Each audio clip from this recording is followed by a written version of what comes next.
Evil wife kills husbands and pretends to be shocked. This world crazy out here. Like, how can you be married and kill someone? Like, someone that you dedicated your life to and then you kill them, bro. Crazy shit.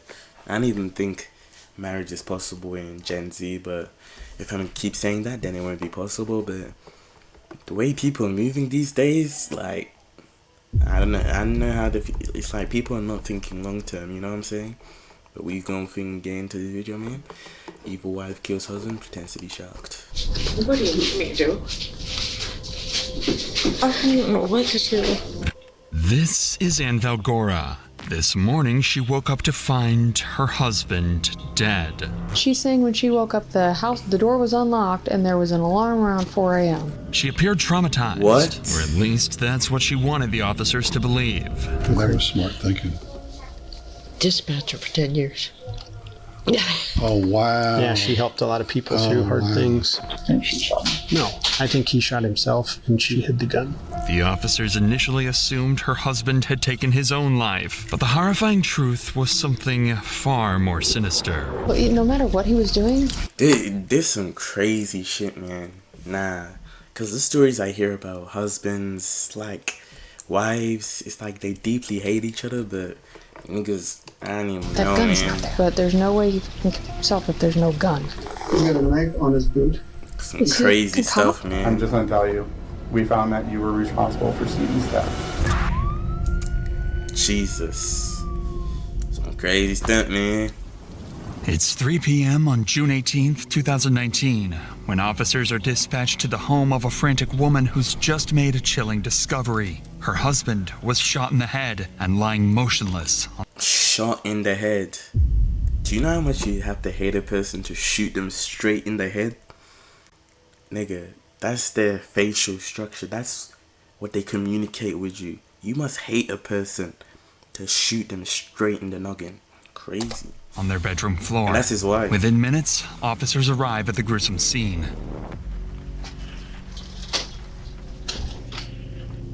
What the hell? What the helly? I don't know where the gun is because I want to try and keep everything as much as I can until the camera gets here. But I mean, like I said, I have no idea where the gun is. Okay. I'm guessing it's in that hand. Yeah, I'm not gonna go moving anything. I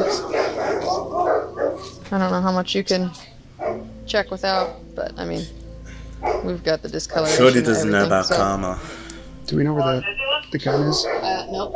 I figure investigators are here already. We'll just grab it. She said it's in here somewhere. I'm assuming it's. Yeah. I don't know. Oh yeah, he's discolored. He's everything. At first glance, the officers didn't notice anything unusual beyond the obvious. A man dead from an apparent gunshot wound. There were no immediate signs of a struggle or forced entry, leading investigators. But how do police like deal with this nearly every day? They're just standing there like it's normal. I would have been there just like, nigga, the fuck? Like, that nigga body discolored, the fuck? The niggas are just like, yeah, his body is discolored and everything. Like, damn.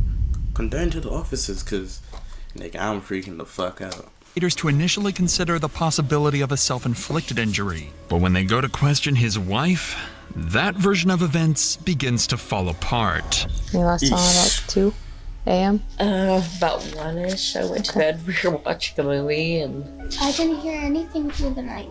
I didn't hear anything that I take all my meds at night. So all 3 of you slept in that room last night? Yeah. She's saying that all 3 of them slept in this room last night, which makes no sense. So she woke up and what? You don't just walk by that. No. All 3 of them. What? To officers, What in the dumbass? How you gonna see, these murderers, like, they're stupid.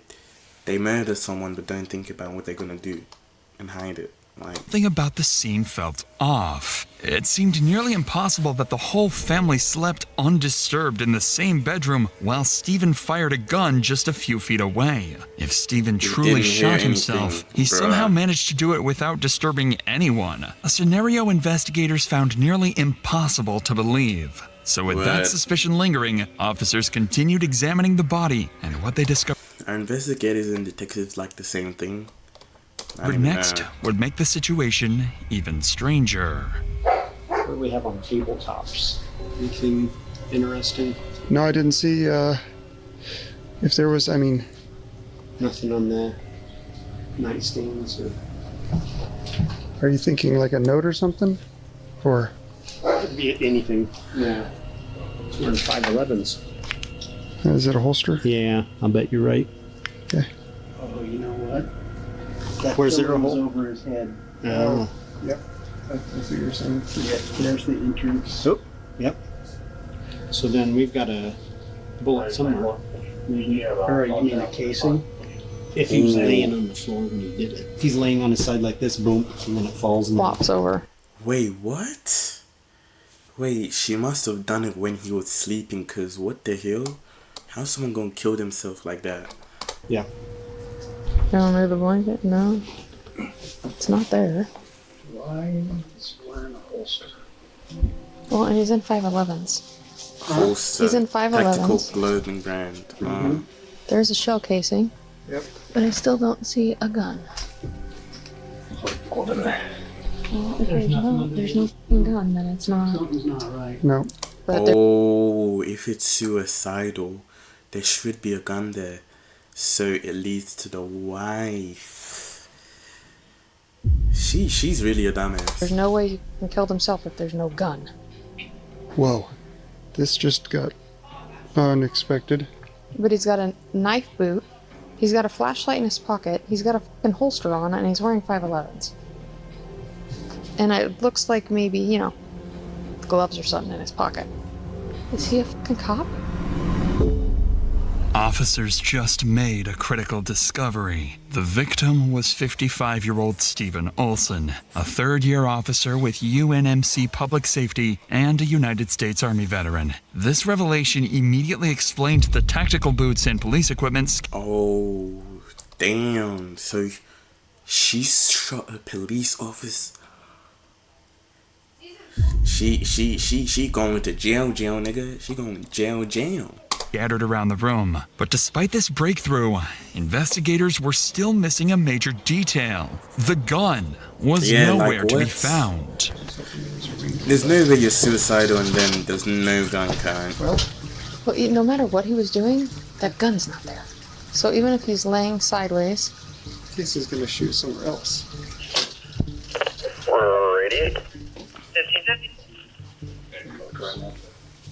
he was laying. His head was positioned on the left, right? Or no? Yeah. Now I'm really glad I asked Brett Dash. I'm like, can we try not to move him too much? It's better to stay out until crime line still makes sense. The fucking gun should be laying right there. Should be right by one of his hands. And so even if he's on his side and he falls over the shell casing, like the gun's gotta be somewhere. Or It's gotta be right by one of his hands. for her to already being like, oh, the door was unlocked, we didn't hear anything. Right. Bro, it's like weird. It's like no way people are this stupid. It's like some people really deadass think you could be that stupid to believe their lies, bro. It's crazy out there. The details are still not adding up for officers, and as additional investigators arrive, attention shifts back to Anne, whose account is becoming increasingly suspicious. So to move forward, detectives decide to press Anne further, hoping to uncover any crucial details she may be holding back.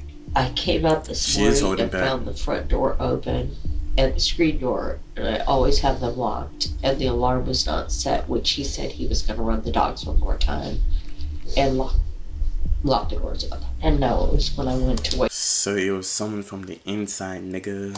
him up that, of course, turned on the light and went, oh crap, and drew the blanket over the top of him, and the light come on, you can't see that. Mm-hmm. How was Stephen when you woke up? You said about 2:15. Today, this afternoon, I'm like, well, She's I stuttering. didn't check him right away. He didn't. He was laying on, he was laying there. I kind of went out through the dark and let the dogs out. And But she the room's crazy, pretty. bro. It's got dark shades, so I just snuck out, let the dogs out, went to the bathroom, and Mom called once, so I called her back, and I'm like, look, I gotta get him up. I don't know what time he goes to work.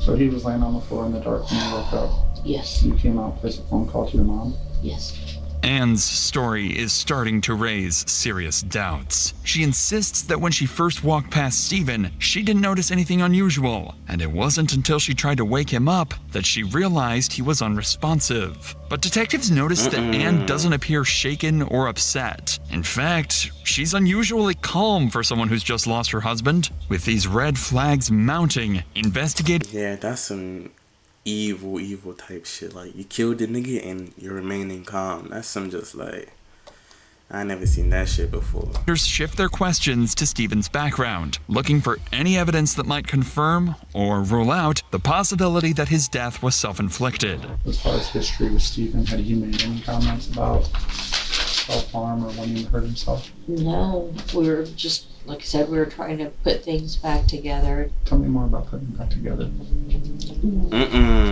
We had separated just because he drank heavily. And Damn. He does, you know, he had slowed down quite a bit. And I said, Now it's coming have a out. drink, I get it. You can't drink to intoxication every time. How often do you drink? Every day. Every day. What? 3 or 4 whiskey and cokes, and they were not on the weak side. Did he ever threaten violence, anything like that? No, not towards himself. So why is this? I don't even know, bro. Were you guys ever involved in? Niggas will kill you and tell niggas that you're an alcoholic. Some crazy work. Location. What about just fights in general?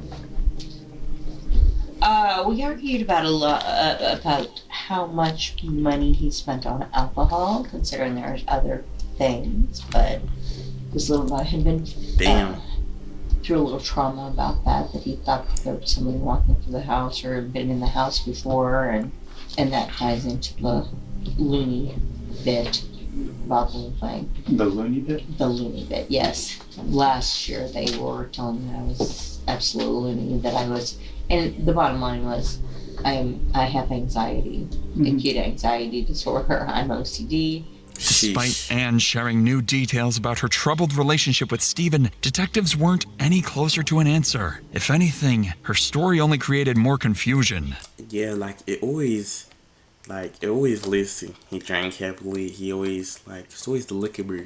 Sure, their marriage had issues, and Stephen's drinking was clearly a problem according to Anne, but nothing she said directly implicated her in Stephen's death. And as far as detectives could tell, a self-inflicted injury was still very much on the table. However, there was one critical detail that could finally break She should have left the gun there and no one would have found this out. case wide open. The missing gun. With that in mind, detectives decided to direct this question towards Anne, hoping she could clarify this crucial detail. What do you want me to do? I don't know what to do.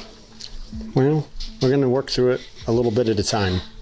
When you found him today, was there a gun laying near him? I didn't see it. I immediately looked over at my side. I was like... Would you have grabbed the gun and thrown it in a drawer so that he wouldn't see it? No. Okay. I didn't even see the gun. I saw the head. Right. I was like... Bit green, man. We Bit went green. over and over and over. I'm like, come on, buddy. We gotta come out of here. And that was smart thinking. Dispatcher for 10 years. You've got a smart thinking. Dispatcher for 10 years is crazy. Oh, wow. Yeah, she helped a lot of people through hard things. Okay, and just kind of let you know, just so you're aware of That's what the crazy. next step is. I have no idea. Okay. I'm sorry. Oh, no, you're fine. That's okay. Nobody knows. If you have any It's crazy how, damn, questions at any point how in she's time, being just ask, comforted okay? too. Yes. I can't say I've been on the receiving end of this. Like, At this point, police still weren't sure what to make of Anne's This story. crazy, And bruh. with the gun nowhere to be found, they had no way of determining exactly what happened. So hoping crazy to uncover new shit. details, investigators returned to the bedroom to examine Stephen's body more closely. And it didn't take long before they noticed something strange about his position. You know, if He's sleeping and someone else shot him. That's a weird position for his arm to be in. If you do this, and then your body goes limp, I think that arm position would be more natural. I think she hid the gun somewhere. I think she shot him. No, I think he shot himself, and she doesn't want this to be so she hid the gun. The more investigators examined Stephen's body, the stranger the situation became. His positioning seemed odd for someone shot while asleep, leaving them genuinely uncertain about what really happened. However, by now, investigators had narrowed down their theories to 3 main possibilities. The first, and perhaps simplest explanation, was that Stephen had shot himself, and Anne innocently moved the gun afterwards, perhaps hoping to protect his dignity. This scenario seemed plausible given Stephen's heavy drinking problems and the couple's deteriorating marriage. But there was also the possibility that Anne had always deteriorating marriage, bro. darker motives altogether, intentionally killing Stephen for reasons detectives had yet to uncover. And finally was Anne's troubling claim that she woke up to find the front door unlocked and the home security alarm mysteriously disabled. This suggested someone else entirely had quietly entered the home and murdered Stephen without being detected. It's the middle one for sure. Perhaps someone holding a grudge against Stephen due to his line of work in law enforcement. With too many unanswered questions and the growing sense of uncertainty, investigators collected Anne's DNA and asked her to come down to the station for a formal interview, hoping the interrogation would finally reveal the dark truth behind Stephen's death. Anne is placed in an interrogation room with her sister and a pastor, a clever tactic by the officers. The presence of the pastor is meant to make Anne feel more at ease, hoping Pastor? What? Wait, why pastor? she'll open up about what really happened the night before. It's like he might have done you something because there was. It's crazy how she knows she did it. There. I think it's really one where you can imagine. Well, that's when a big little wind outside, it makes it a little chilly. Yeah. I think on the way over was saying, basically, no, I just did this plan my day like this. We didn't plan our day like this. Who plans a day like this? Nobody. Now that Anne is relaxed and talkative, the officers make their next move. They send in the detective to question her and uncover what she might be hiding. So the first question we always ask is, did you have any part in any involvement in Stephen's death? No. Okay. Yeah. Did he normally always carry a gun? Did he have a gun on him that was last night? Has a gun. Okay. He does usually when he takes it off and sets it by him somewhere in the radius of street, and usually when he goes back. Where does he typically throw the gun? Oh, so she killed him with his own gun? That's crazy. I've seen pictures of it laying right next to his hand. I've seen him on top of it, and What do you think happened to the handgun? I have no idea from the front. I mean, I fell asleep. Even after the detective asked her directly about Stephen's death, Anne stuck to her story, insisting that she had no involvement and no idea where the missing gun could be. With no new leads coming from Anne herself, detectives paused the interview. At this point, they knew their next step had to be a thorough search of Anne's home. So, armed with a search warrant, investigators returned to the house, hoping that whatever Anne hasn't told them might still be hidden inside. And, sure enough, it didn't take long before they found their biggest clue yet. No way. In the washing machine? This is a video of 600 South Fillmore. I'm going to do a walkthrough from the southwest bedroom into the laundry room. How they know the southwest? The west, south. I didn't even tell that shit. The 32 auto was found in this LG dryer. With the missing gun now finally discovered, detectives faced a crucial final question, determining who pulled the trigger. Fortunately, officers quickly uncovered another critical piece of evidence, a neighbor's Nest security camera. And after carefully reviewing the footage, investigators confirmed that nobody had entered or left the house during the night. This revelation directly contradicted Ann's earlier claims about waking up to an unlocked door and disabled alarm. Now detectives were convinced that Ann had deliberately misled them, so they brought her back to the interrogation room, this time ready to confront her directly with the truth. So obviously we went out to the house and we did a search warrant. I definitely think we have a better idea or a better picture as far as what happened. I'm just going to tell you, we found that you were responsible for Stephen's death.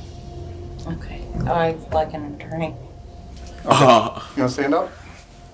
How could I'm just asking, in what way would I be responsible for it? Well, we can't, you know, we can't have a further discussion with you if you've invoked your right and you'd like to speak with an attorney.